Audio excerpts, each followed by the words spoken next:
हरे कृष्णा, राधे राधे। ओम भगवते वासुदेवाय नमः। आप सभी भक्तों का दिन शुभ और मंगलमय हो। आप सभी भक्तों पर भगवान विष्णु की कृपा सदा सर्वदा बना रहे। आज आप सभी भक्त हमारे चैनल पर श्रवण कीजिए पाप मोचनी एकादशी की व्रत कथा, जो चैत मास में कृष्ण पक्ष में पड़ रही है। तो आइए बड़ी ही प्रसन्न चित्त मन से इस कथा का रसपान करते हैं। श्रोताओं, आप सबसे अनुरोध है कि आप सब पहली बार आज हमारी वीडियो देख रहे हैं तो वीडियो को लाइक कर दीजिए, और चैनल पे नए हैं तो चैनल को सब्सक्राइब और साथ ही बेल आइकन को प्रेस भी जरूर कर लीजिएगा, ताकि ऐसे ही वीडियो की नोटिफिकेशन सबसे पहले आपके पास पहुंचे। तो आइए श्रवण करते हैं पाप मोचनी एकादशी की व्रत कथा। पाप मोचनी एकादशी हिंदू धर्म में एक महत्वपूर्ण व्रत है, जो चैत मास के कृष्ण पक्ष की एकादशी तिथि को मनाया जाता है। यह व्रत सभी पापों का नाश करने वाला माना जाता है, और इसके पालन से व्यक्ति को मोक्ष की प्राप्ति होती है। पौराणिक कथाओं में इस व्रत का विशेष महत्व बताया गया है। प्राचीन समय की बात है, एक सुंदर वन था जिसका नाम चित्ररथ था। यह वन अपनी प्राकृतिक सुंदरता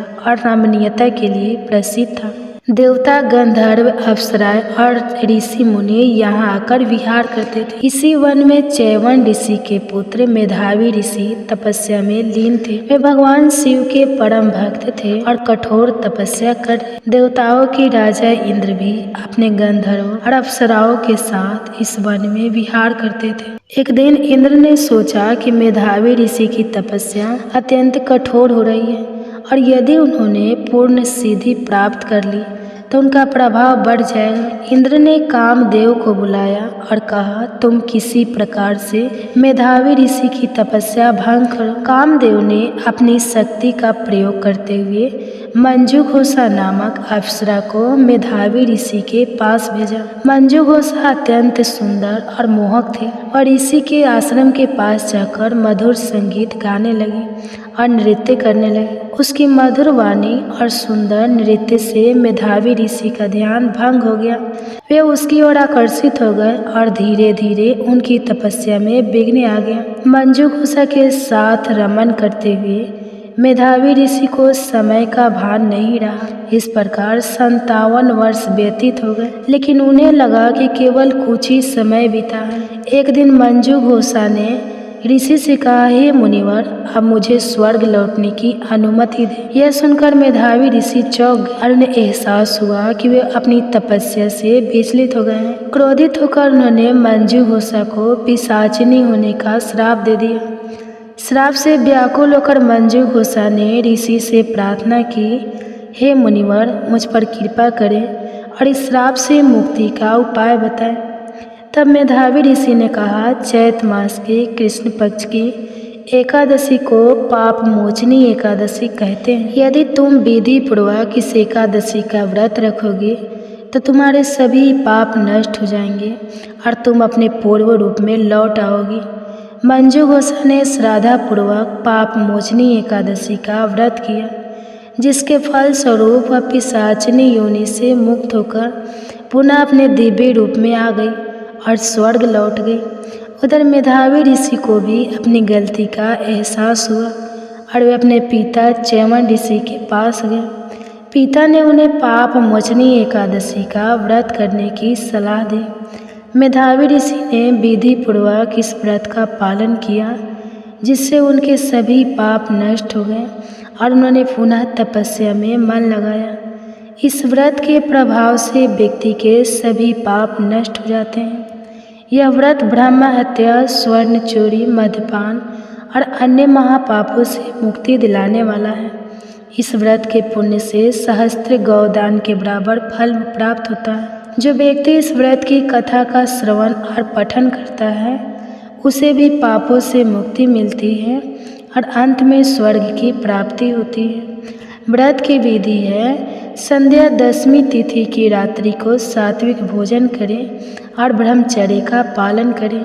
प्रातः स्नान करके स्वच्छ वस्त्र धारण करें। एकादशी तिथि के दिन घर के पूजा स्थान को शुद्ध करें और वहां भगवान विष्णु की मूर्ति या चित्र स्थापित करें। पूजन सामग्री है फूल, धूप, दीप, नैवेद्य, फल, मिठाई, तुलसी दल, पंचामृत आदि। पूजा विधि, भगवान विष्णु का ध्यान करें और संकल्प ले कि आप पाप मोचनी एकादशी का व्रत कर रहे हैं। भगवान को पंचामृत से स्नान कराएं और स्वच्छ जल से शुद्ध करें। भगवान को वस्त्र, आभूषण, चंदन, फूल आदि अर्पित करें। धूप और दीप जलाकर भगवान की आरती करें। भगवान को नैवेद्य अर्पित करें और अंत में तुलसी दल चढ़ाएं। तो श्रोताओ, ये थे पाप मोचनी एकादशी व्रत की संपूर्ण कथा और पूजा विधि। अब आप साथ ही सुनिए एकादशी माता की कथा और उसके बाद अब श्रवण करेंगे तुलसी माता की कथा। सौवन मुनि की पुत्री तुलसी अपूर्व सुंदरी थी। उनकी इच्छा थी कि उनका विवाह भगवान नारायण के साथ हो। इसके लिए उन्होंने नारायण पर्वत की घाटी में स्थित वद्री वन में घोर तपस्या की। दीर्घ काल तक तपस्या के उपरांत ब्रह्मा जी ने प्रसन्न होकर दर्शन दिया और वर मांगने को कहा। तुलसी जी ने कहा, सृष्टिकर्ता ब्रह्मा देव, आप अंतर्यामी हैं, सबके मन की बात जानते हैं। फिर भी मैं अपनी इच्छा आपसे बताती हूँ। मैं चाहती हूँ कि भगवान श्री नारायण मुझे पति रूप में मिले। ब्रह्मा जी ने कहा, तुम्हारा अभिसत्ता अपने पूर्व जन्म में किसी अपराध के कारण तुम्हें श्राप मिला है। इसी प्रकार भगवान श्री नारायण के एक पार्षद को भी दानव कुल में जन्म लेने का श्राप मिला है।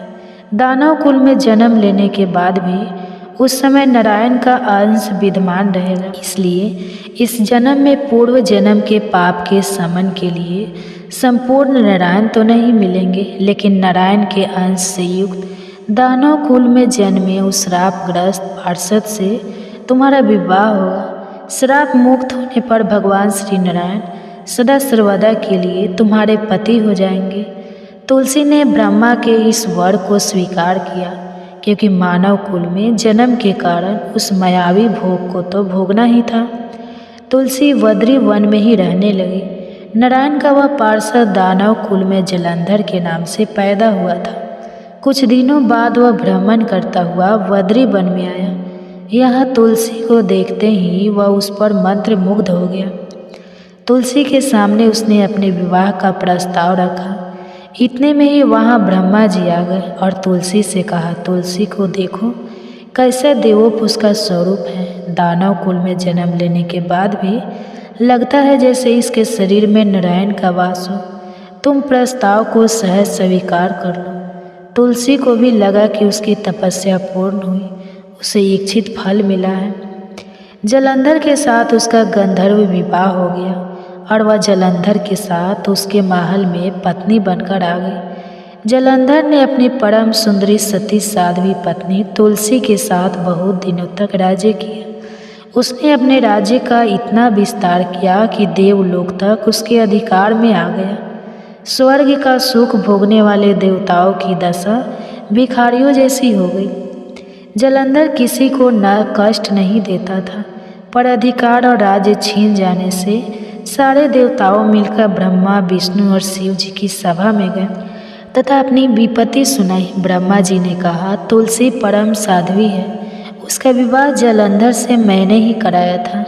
जलंधर को तब तक नहीं हराया या मारा जा सकता है जब तक तुलसी को ना छल किया जाए। विष्णु जी ने कहा, जलंधर पूर्व जन्म में मेरा पार्षद था।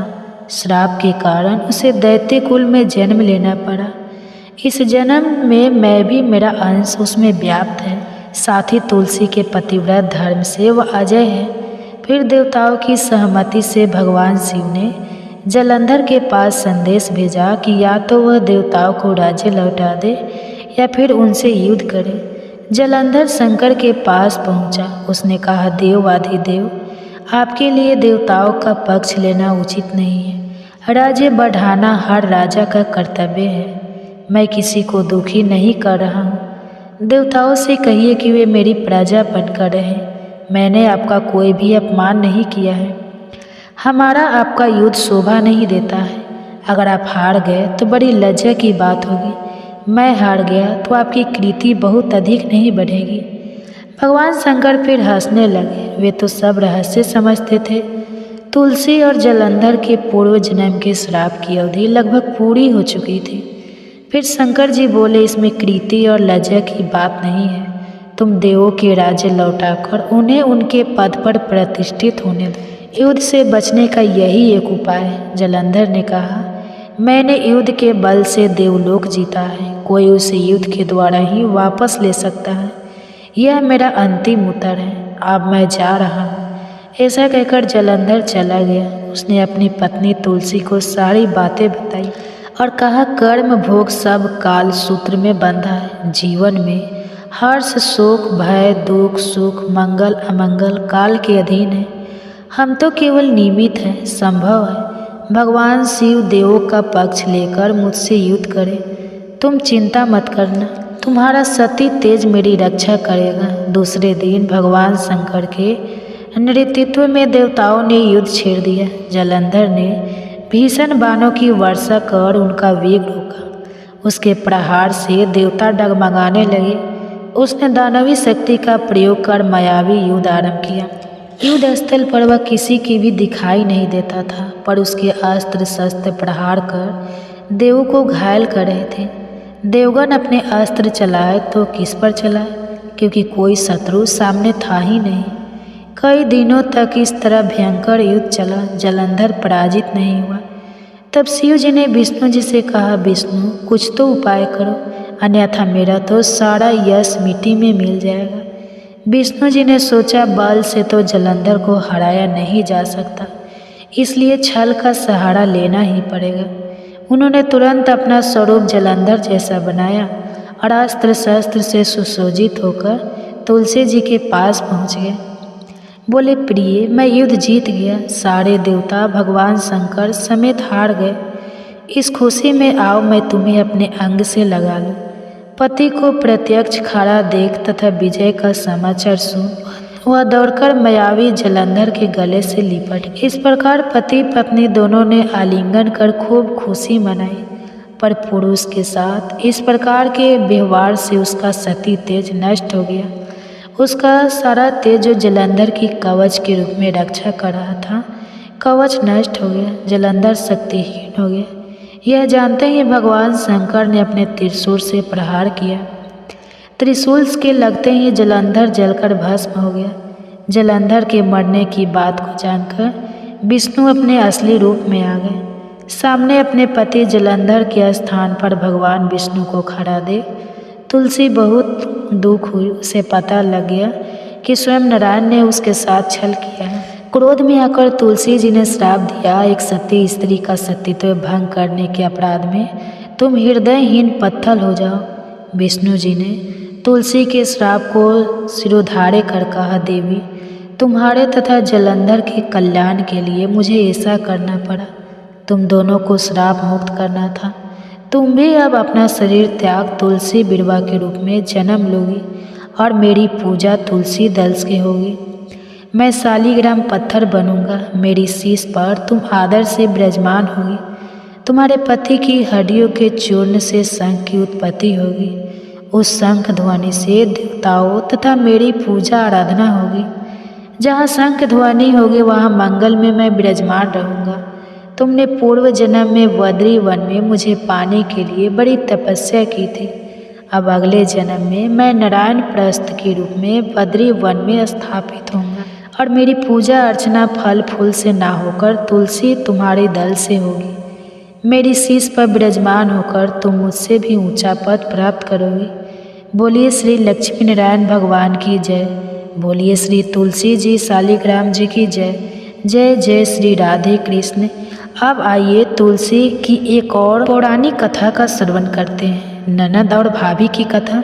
बात है, एक परिवार में ननद और भाभी साथ साथ रहा करती थी। ननद का विवाह अभी नहीं हुआ था। वह तुलसी जी के पौधे की बहुत सेवा करती थी। नियम से तुलसी को सींचती और दीपक जलाती थी, लेकिन उसकी भाभी को यह सारी बातें बिल्कुल भी पसंद नहीं थी। जब कभी उसकी भाभी को बहुत ज़्यादा गुस्सा आता तब वह अपनी ननद को ताना देते हुए कहती कि जब तुम्हारा विवाह होगा तो मैं इस तुलसी को ही बारातियों की खाने को दूंगी और तुम्हारे दहेज में भी तुलसी ही दूंगी। तुम्हें और कोई काम धंधा है नहीं, जब देखो तुलसी की ही सेवा करती रहती हो। कुछ समय बीत जाने पर ननद का विवाह तय हो गया। विवाह के दिन भाभी ने अपने कहे अनुसार बारातियों के सामने तुलसी का गमला फोड़ दिया, जिसकी सेवा उसकी ननद किया करती थी, और तुलसी के पत्ते खाने के लिए सभी बारातियों को दे दिए। तुलसी जी की कृपा से वह फूटा हुआ गमला कई सारे स्वादिष्ट पकवानों में बदल गया। भाभी ने गहनों के नाम पर तुलसी की मंजरी से बने हुए गहने अपनी ननद को पहना दिए। तुलसी जी की कृपा से देखते ही देखते तुलसी जी की मंजरी से बने वह गहने भी सुंदर सोने जवाहरात में बदल गए। इतना ही नहीं, भाभी ने मारे क्रोध के वस्त्रों के स्थान पर तुलसी का जनेऊ रख दिया, और वह भी रेशमी और सुंदर वस्त्रों में बदल गया। अब जब ननद अपनी ससुराल में पहुंची तो ससुराल में तो उसके दहेज की बहुत प्रशंसा हुई। यह बात भाभी के कानों तक भी पहुंची। उसे बहुत आश्चर्य हुआ कि उसने सोचा कि उसने तो ननद के गहने, कपड़े और जनेऊ तक तुलसी जी के ही रखे थे और तुलसी जी की मंजरी रखी थी। यह सब जानकर भाभी को बहुत आश्चर्य हुआ। अब उसे तुलसी जी की पूजा का महत्व समझ में आ गया था। उस भाभी की भी एक बेटी थी। वह तब अपनी बेटी से कहने लगी कि बेटी, तुम भी तुलसी जी की सेवा किया करो, तुम्हें भी तुम्हारी बुआ की तरह फल मिलेगा। वह जबरदस्ती अपनी बेटी से तुलसी महारानी की सेवा करने को कहा करती, लेकिन लड़की का मन तो तुलसी की सेवा में लगता ही नहीं था। धीरे धीरे समय बीतता गया और भाभी की लड़की बड़ी हो गई। अब उसके विवाह का समय आ गया। तब भाभी सोचने लगी कि जैसा व्यवहार मैंने अपनी ननद के साथ किया था, वैसा ही व्यवहार अब मैं अपनी बेटी के साथ भी करूँगी, तो यह भी गहनों से लद जाएगी और बारातियों को भी खाने में तरह तरह के पकवान मिलेंगे। भाभी मन ही मन सोचने लगी कि ससुराल में भी मेरी बेटी को बहुत मान सम्मान मिलेगा। यही सोचकर भाभी बारातियों के सामने तुलसी का गमला फोड़ देती है, लेकिन इस बार गमले की मिट्टी मिट्टी ही रहती है। मंजरी और पत्ते भी अपने ही रूप में रहते हैं। जनेऊ भी अपना रूप नहीं बदला। जब भाभी ने सभी बारातियों को खाने में तुलसी के पत्ते दिए तो ये देखकर सभी लोग और बारात भी भाभी की बुराई करने लगे। भाभी ने लालच में आकर अपनी बेटी के दहेज में भी तुलसी के पत्ते और मंजरी आदि रख दिए थे। जब बेटी अपने ससुराल पहुंची तो वहां पर भी उसकी बुराई ही हुई। भाभी गुस्से के कारण कभी भी अपनी ननद को नहीं बुलाती थी। एक दिन भाई ने सोचा कि मेरी पत्नी तो मेरी बहन को बुलाती नहीं है, क्यों ना मैं ही अपनी बहन से मिलकर आऊँ। यह सोचकर उसने अपनी पत्नी से कहा और कुछ उपहार अपनी बहन के लिए ले जाने की बात कही। तो भाभी ने थैले में ज्वार भरकर कह दिया कि यह लो और कुछ नहीं है, तुम यही लेकर जाओ।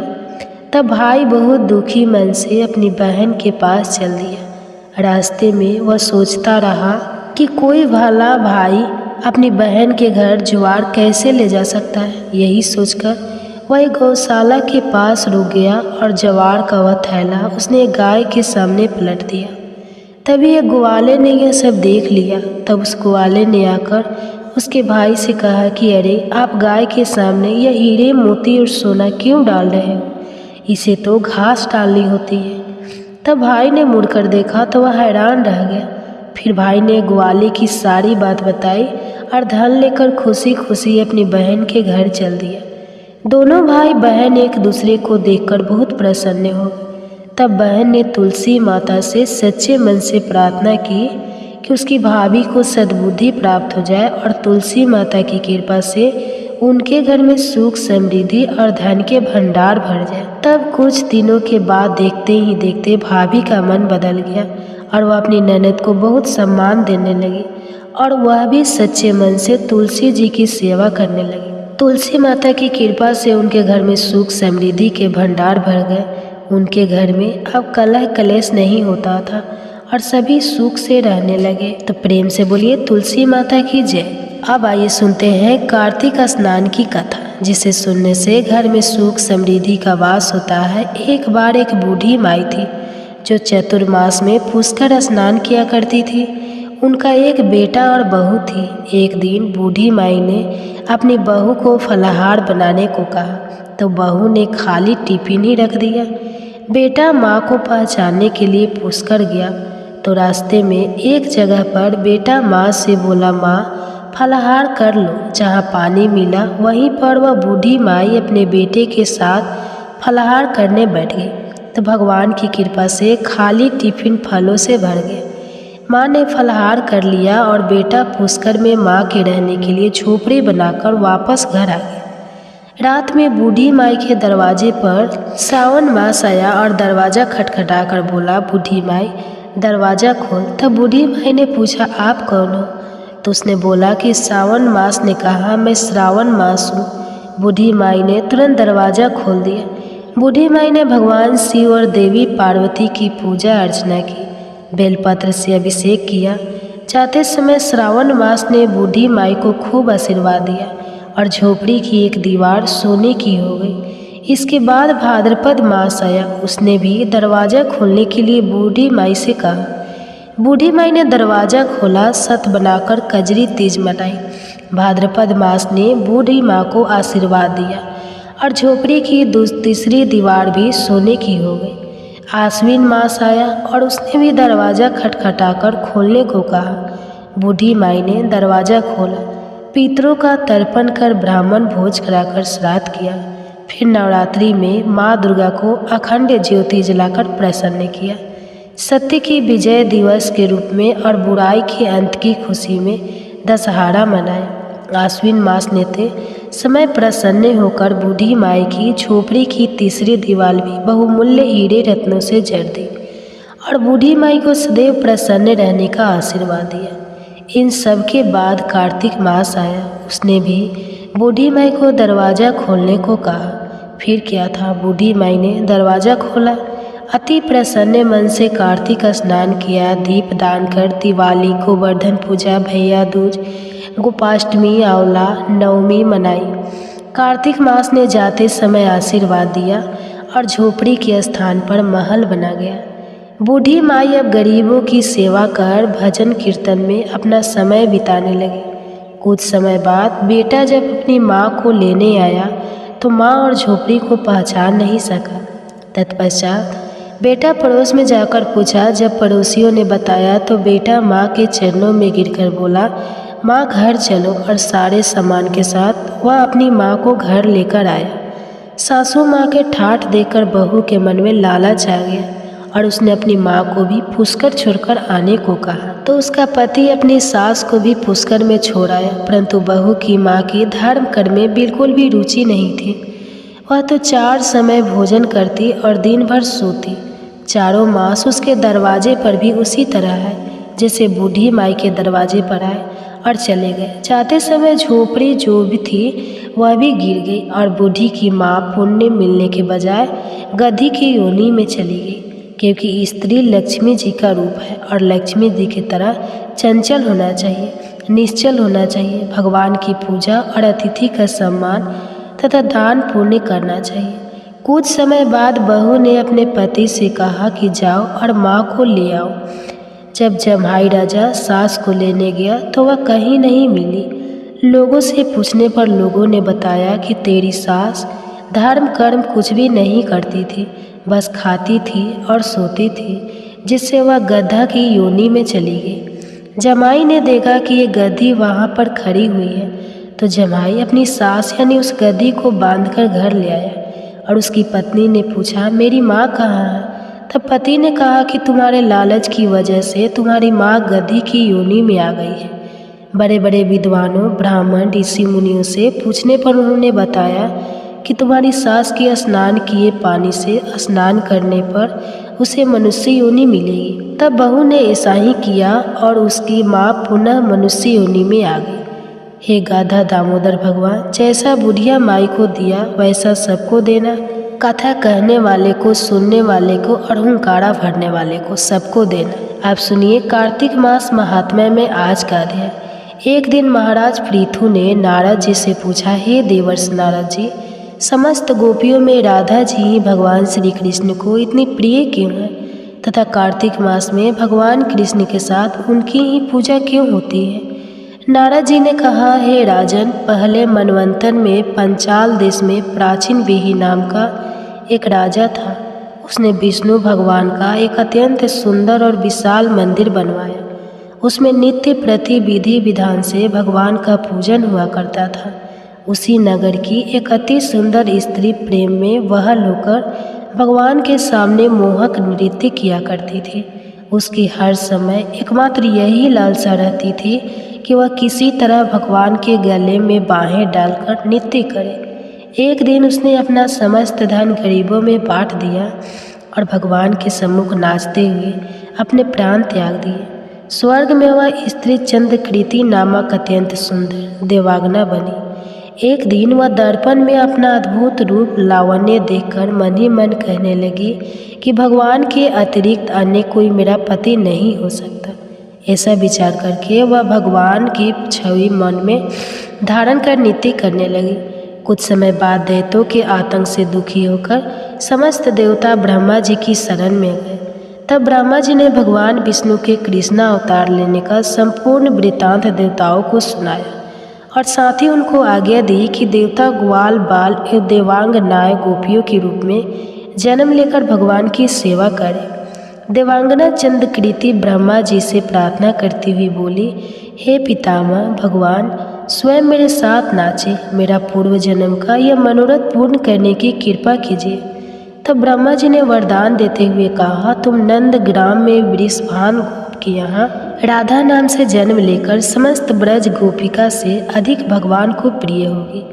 उस समय भगवान तुम्हें अपने प्राणों से भी अधिक प्रिय समझेंगे तथा रास उत्सव में तुम उनके साथ नृत्य करोगी। इस प्रकार तुम्हारा मनोरथ पूर्ण होगा। ब्रह्मा जी के वरदान को पूर्ण करने के लिए श्री कृष्णा अवतार में भगवान ने राधा जी के साथ रास उत्सव में नृत्य किया और उन्हें अपने प्राणों से भी अधिक प्रिय माना।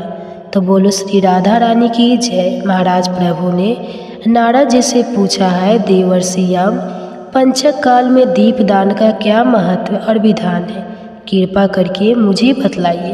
तब नारद जी ने कहा, हे राजन, कार्तिक मास के कृष्ण पक्ष की त्रयोदशी से शुक्ल पक्ष की द्वितीया तक के 5 दिन यम पंचक कहलाते हैं। इन दिनों में धनतेरस की रात्रि को यमराज के निमित्त दीपक जलाने से यमराज प्रसन्न होते हैं और अकाल मृत्यु आदि नहीं होती। इसके अगले दिन कार्तिक कृष्ण चतुर्दशी को नरक चतुर्दशी भी कहते हैं। इस दिन तिल का तेल, अपमार्ग तथा दुर्वा आदि लगाकर स्नान करना चाहिए। स्नान के बाद दक्षिण की ओर मुख करके अपस्वयं होकर जल में तिल मिलावे और 3 दिन अंजलि से यमक, धर्मराजा, मृत्युए, अंतकाय, कलाय, सर्वभूतका, आयुधुए, दनाय, परमेश्वर, मृत्युका, चिंता, चित्रगुप्ता है, इन नामों से यमराज को तर्पण करें। फिर स्वयंकाल ब्रह्मा, विष्णु, शिव तथा दुर्गा के मंदिरों में तथा वृक्ष, सभा, गौशाला, बगीचा, नदी, तालाब, कुआं, बावड़ी, गली, चौड़ा, खेत, सम्मान आदि में दीपक जलाते और रात्रि को श्री लक्ष्मी जी की पूजा करें। यदि शास्त्र में किसी भी मृत्यु हो गई हो तो उसके निमित्त भी चतुर्दशी को दीप दान करना चाहिए। इससे अक्षय पुण्य फल प्राप्त होता है। इसके बाद कन्या, ब्रह्मचारी तथा तपस्वी जी है कौर की अमावस्या अर्थात दीपावली के दिन भी स्नान आदि से निर्वृत्त होकर पितरों का पूजन और श्राद्ध करके ब्राह्मणों को भोजन करावे। फिर स्वयंकाल घर, तुलसी के समीप, देवस्थान, शमशान, नदी, पर्वत, चौरस्ता तथा गौशाला में दीपक जलावे। तत्पश्चात लक्ष्मी जी की स्तुति करके उनको जगावे। जिस प्रकार पतिव्रता स्त्री अपने पति से पहले जागती है, उसी प्रकार लक्ष्मी जी भी भगवान से 12 दिन पहले जागती है। अमावस्या को दिन में बालक, वृद्ध तथा रोगियों को छोड़कर अन्य कोई भोजन ना करे। स्वयंकाल लक्ष्मी जी का पूजन करने के बाद ही भोजन करे। घर को फूल माला आदि से संजोए। सारे घर में दीप माला करे। घर के सभी स्त्री पुरुष नवीन वस्त्र धारण करे और समस्त रात्रि लक्ष्मी जी के समक्ष नृत्य, गीत आदि करके हर्षोल्लास के व्यतीत करे। घर में समस्त रात्रि दीपक जलाना चाहिए। उस रात्रि को लक्ष्मी जी सब घरों में घूमती है और जो घर अधिक सुंदर तथा रमणीक होता है उसमें दीर्घ काल तक निवास करती है। एक प्रहर रात्रि शेष रहने पर दरिद्री अर्थात घर का कूड़ा करकट, सूप या पुराने पंखे पड़क कर बाहर फेंक देना चाहिए। ऐसा करने से वह घर धन धान्य से परिपूर्ण रहता है।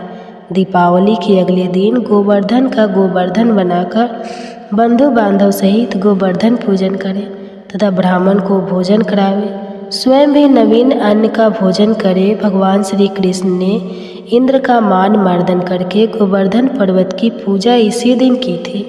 स्वयं काल के समय गौ तथा वृषभ अर्थात बैल की पूजा करें तथा अपने परिवार के भरण पोषण और रक्षा के लिए उनसे प्रार्थना करें। इसी दिन स्वयं काल के समय बलि तथा उसकी पत्नी विद्यावती की मूर्ति बनाकर पूजन तथा दान आदि क्रियाएं करने से परिवार सुखी तथा समृद्ध रहता है। इसके आगे का वृत्तांत आप सभी आने वाले अध्याय में सुनिए। जय श्री कृष्णा, राधे राधे। अगर वीडियो पसंद आई तो हमारे चैनल को सब्सक्राइब करें। धन्यवाद।